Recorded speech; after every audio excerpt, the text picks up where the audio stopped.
Está no ar mais um Cuidando de Você, o programa da TV Rio Doce, que diariamente traz aqui assuntos relevantes na área da saúde, bem-estar e qualidade de vida, sempre às 18h30. Também nós estamos no Facebook, no YouTube.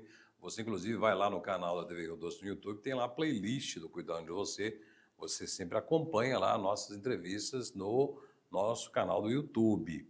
E também você tem a oportunidade, se não consegue, por questões de trabalho, de escola ou por outras questões, acompanhar o programa das 18h30, segunda, terça e quarta, uma edição, meio-dia e 10. Segunda, terça e quarta, logo após o programa do Júlio Avelar, meio-dia e 10, temos o Cuidando de Você. E também fica gravado no YouTube. Você pode, a qualquer momento, assistir às entrevistas e, por favor, compartilhe sem moderação. Não tem desculpa para se informar, para buscar conhecimento numa área que a gente precisa muito ter conhecimento, que é a área da saúde, a área do bem-estar, da qualidade de vida.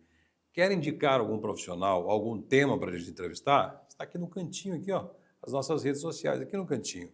Temos Facebook, temos TikTok, Instagram e tem o nosso WhatsApp também.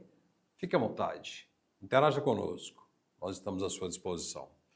No programa de hoje, a gente fala de, mais uma vez, né, um dos temas, uma das temáticas, um dos campos mais recorrentes aqui do nosso programa, saúde mental, sobre emoções, sobre saúde mental. Nós falamos há pouco tempo sobre o Setembro Amarelo, que é um mês que se debruça sobre uma questão bastante difícil de se falar, que é a questão da prevenção ao suicídio. Né? Por muito tempo era muito tabu, principalmente nos meios de comunicação, se falar em suicídio, mas ainda bem que veio o Setembro Amarelo para sair dos consultórios, sair das famílias que sofriam com essas dores, para a comunidade, a imprensa também falar sobre suicídio, principalmente no aspecto preventivo.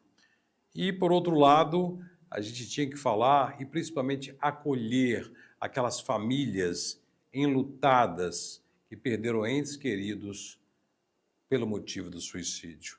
E durante o mês de setembro recebemos vários convidados aqui, psiquiatras, psicólogos, psicoterapeutas, psicanalistas, falamos sobre diversos aspectos. Durante o ano todo temos que falar. E nós temos aqui hoje um outro profissional dessa área, que é o psiquiatra Dr. Pedro Collins, esteve aqui conosco em janeiro, né, falando sobre Janeiro Branco, né, que é o mês da saúde mental.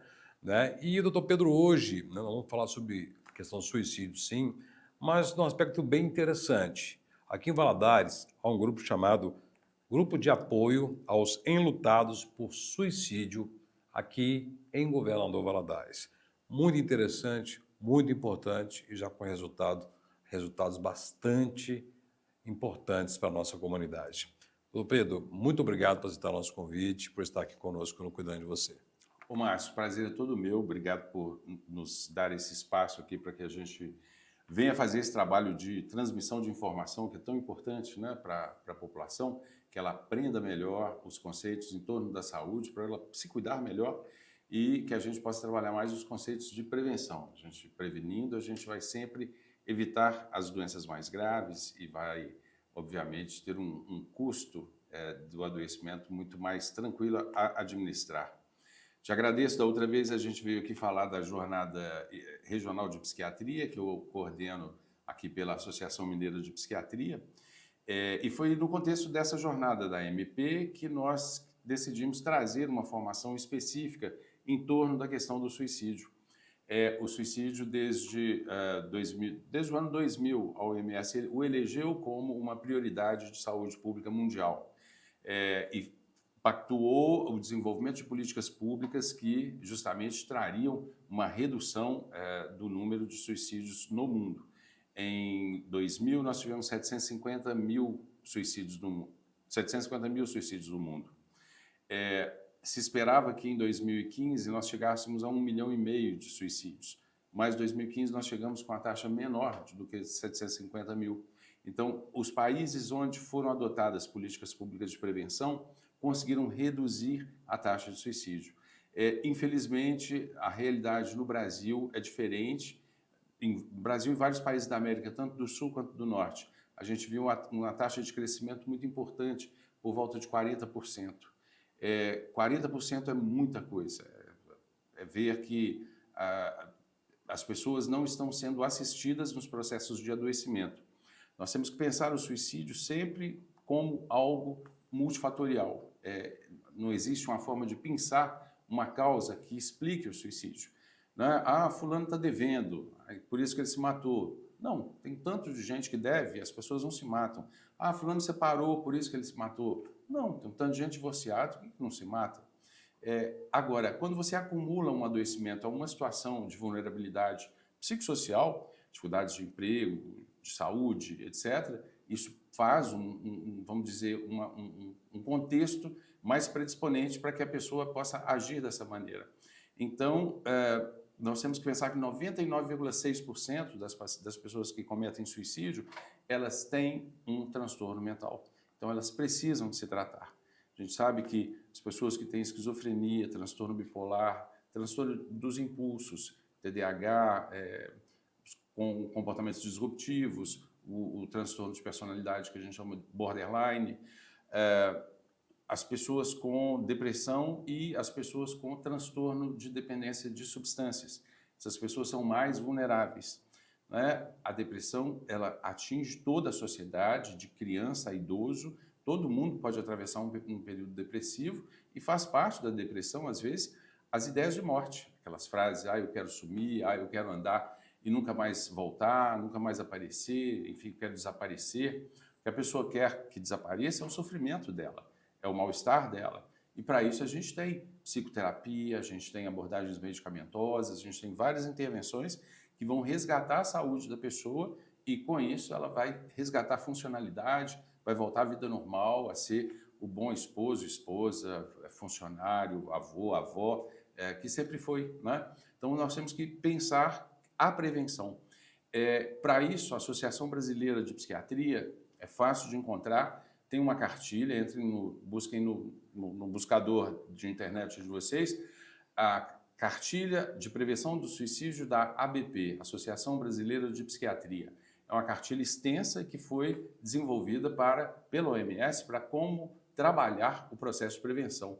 Por que a gente não pode ficar falando de suicídio? A gente não deve falar de suicídio? Noticiar suicídios, por exemplo, fulano cometeu suicídio, fulano pulou de tal lugar. Não, a imprensa não pode fazer isso. O que ela tem que abordar do suicídio são as práticas saudáveis em torno da prevenção do suicídio. Ela vai comunicar, vai falar de suicídio para promover prevenção. Não é? Se nós alardearmos o suicídio como um fato de interesse jornalístico, por que a morte do câncer não é anunciada? Qual que é a curiosidade? Fulano morreu de câncer. Eu vou falar isso num jornal? Vou colocar isso na televisão? Não. A morte por suicídio é uma complicação de uma doença também. Então, ela não tem que ser alardeada. Isso cria um efeito de contágio que estimula outras pessoas que estão também deprimidas a talvez encontrar essa mesma solução para resolver essa dor que ele vem carregando. Não é? Então, isso cria situações de eleger cenários, né, locais que vão ser locais recorrentemente usados para o suicídio.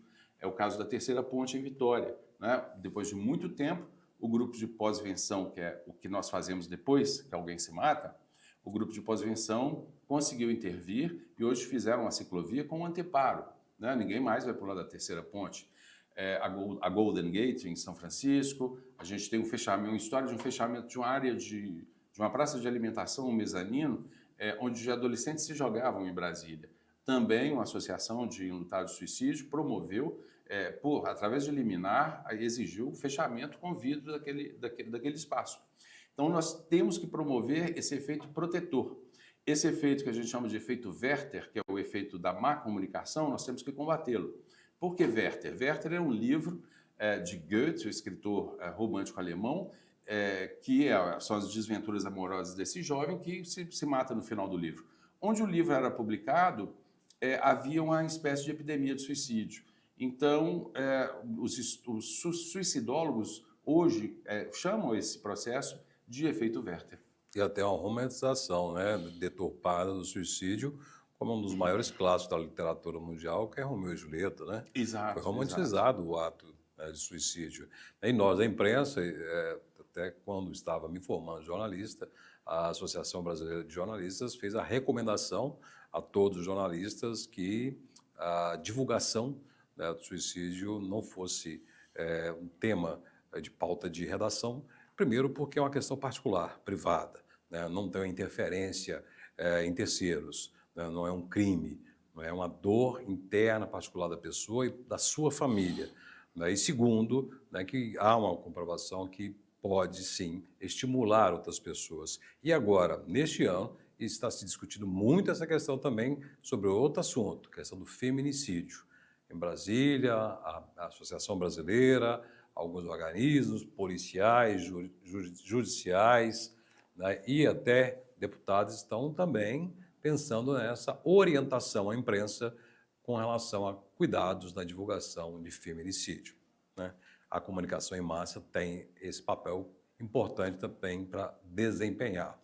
Nós temos 1 minuto desse bloco ainda, né? E a gente fala, quando a gente fala do suicídio, né, você falou muito bem, a gente acha que é um ato momentâneo, é um ato final, é um ato daquele momento.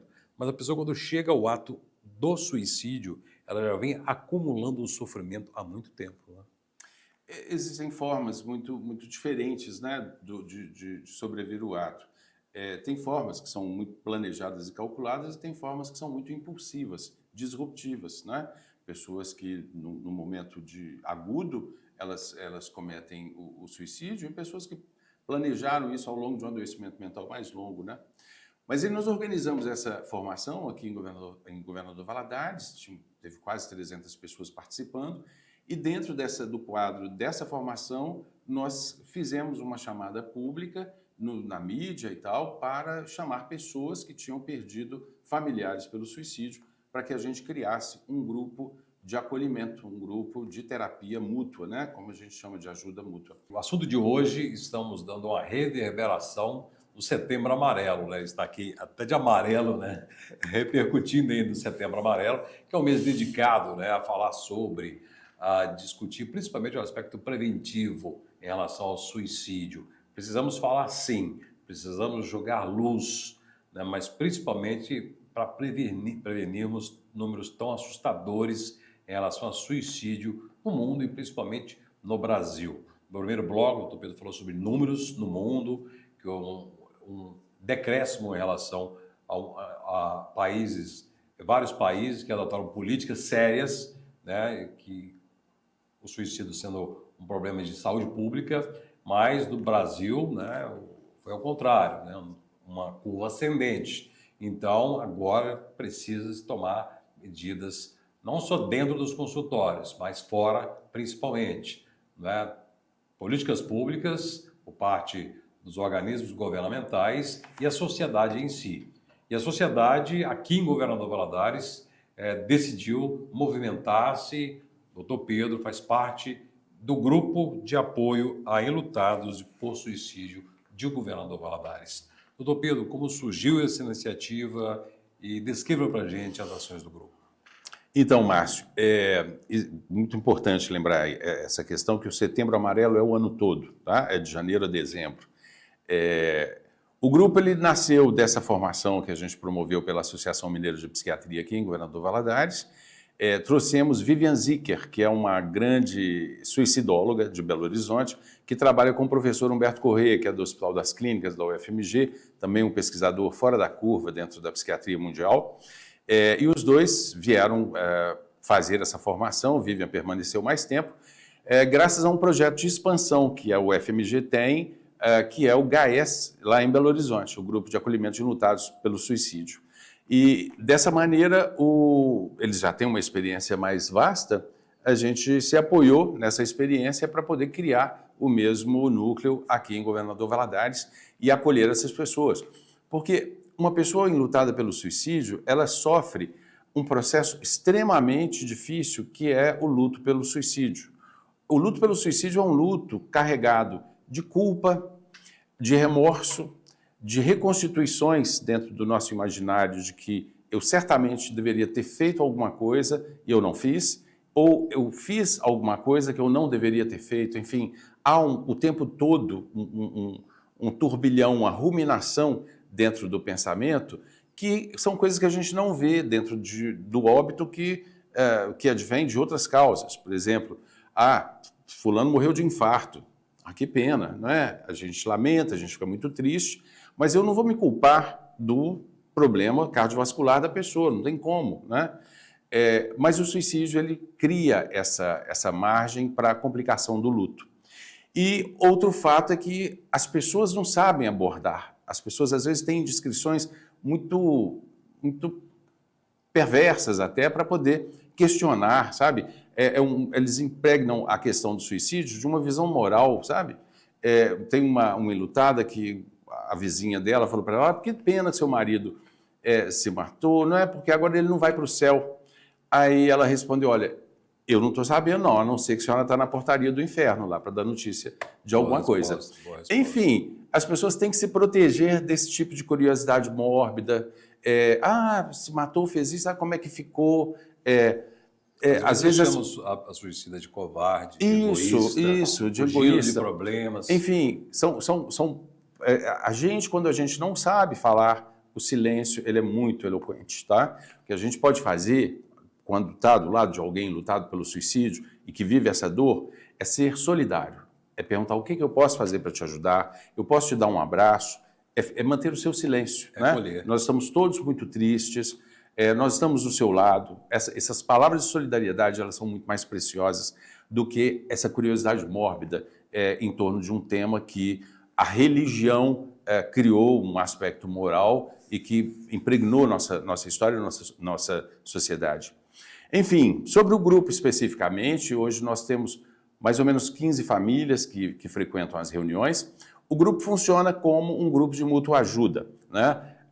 Cada um vai ajudar o outro e pela mediação dos facilitadores, esse processo vai acontecer e nós vamos desconstruir esse adoecimento que nasce com a perda pelo suicídio. Então, as culpas, os remorsos, as listas de culpados, esses temas todos vão ser abordados e, progressivamente, um diz ao outro o destino que aquelas coisas têm que ter, sabe? Nós recebemos uma comunicação, um pedido de comparecimento às reuniões. Isso quando a gente não faz uma busca ativa. O grupo é composto por Samara Nick, que é uma psicóloga que está desde a primeira hora, Marcela Rezende, também é psicóloga, também está desde a primeira hora, Valéria Alves, que é comunicadora e que está se formando em psicologia, jornalista e também integra o grupo com um papel fundamental, e eu. Às vezes nós organizamos busca ativa. Quando nós sabemos de um suicídio, nós vamos à casa da família e procuramos contato para saber como estão as pessoas. É importante a gente pensar que as famílias impactadas, que a gente chama essas pessoas em torno da pessoa que faleceu, nós os chamamos de sobreviventes. E é importante a gente saber que há um risco elevado de suicídio nos sobreviventes, né? Recentemente, a gente acolheu mais uma pessoa e essa pessoa, no processo do luto, ele tinha feito 3 tentativas de suicídio. Então, é uma situação aguda de muita dor e de muita complexidade. Então, a gente precisa de intervir e de acolher essas pessoas.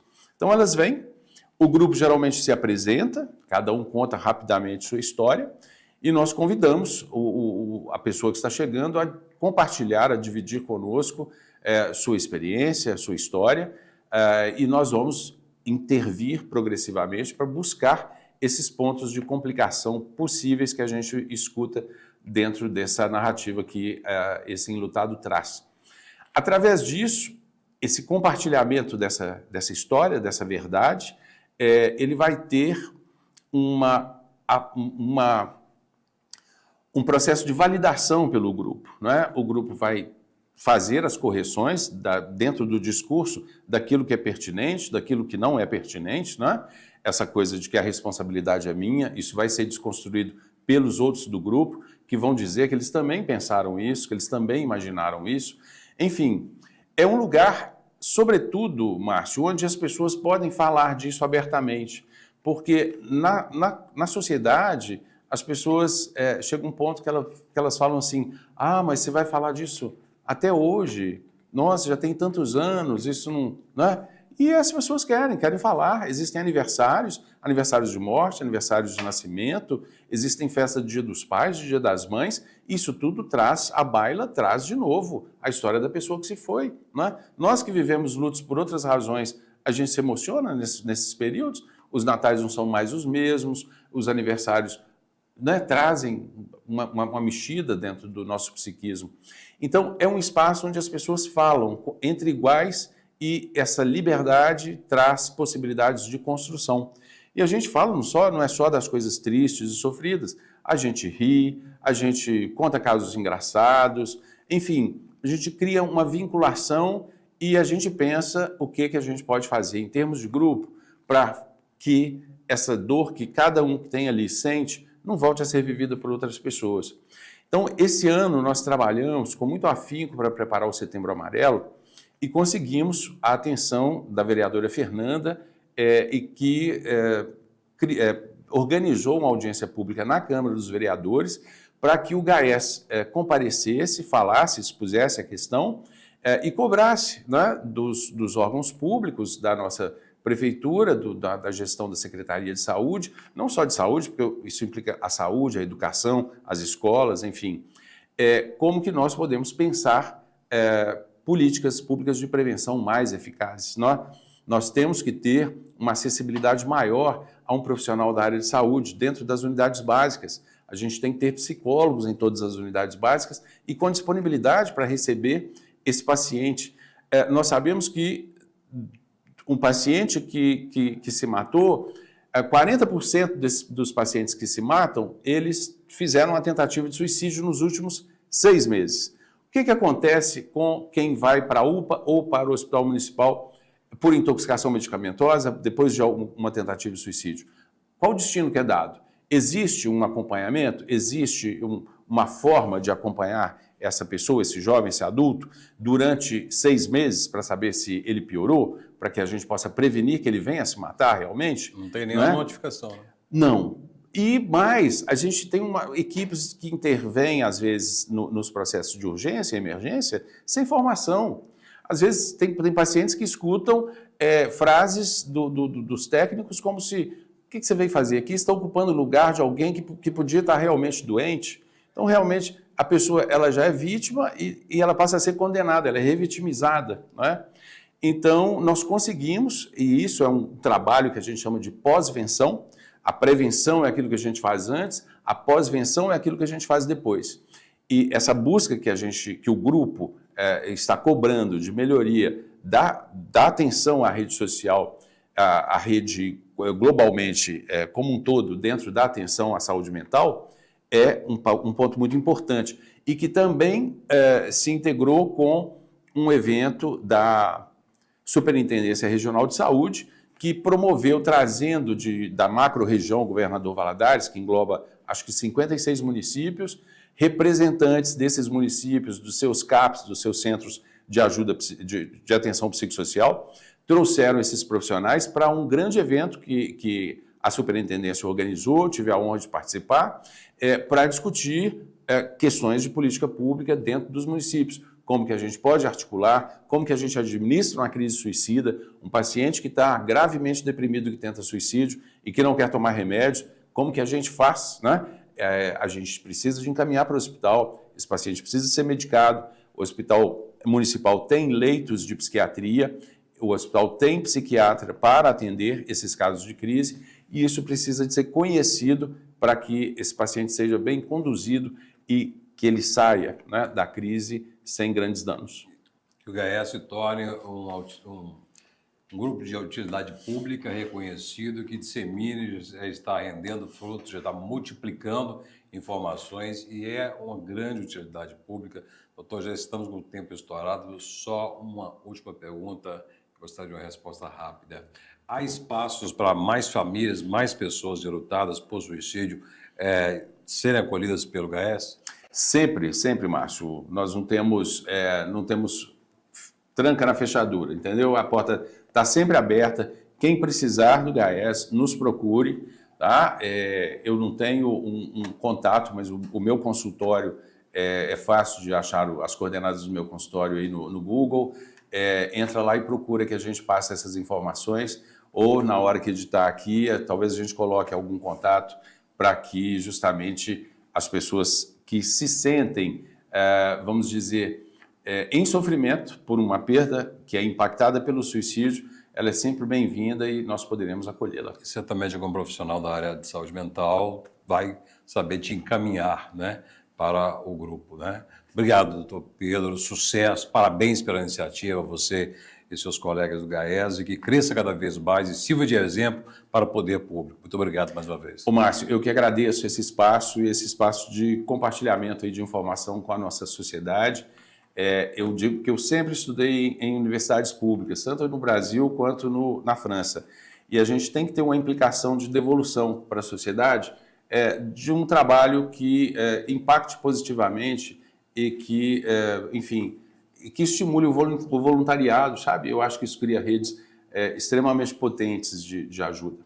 Parabéns pela iniciativa e também o nosso papel como veículo de comunicação é prestar esse serviço à comunidade, dar oportunidade de jogar luz sobre temas importantes. Gente, estamos falando sobre suicídio? Sim. Estamos falando sobre prevenção e sobre acolhimento, que é muito importante. Cuidando de você, fique por aqui, continue com a programação da TV Rio Doce. Até o próximo programa.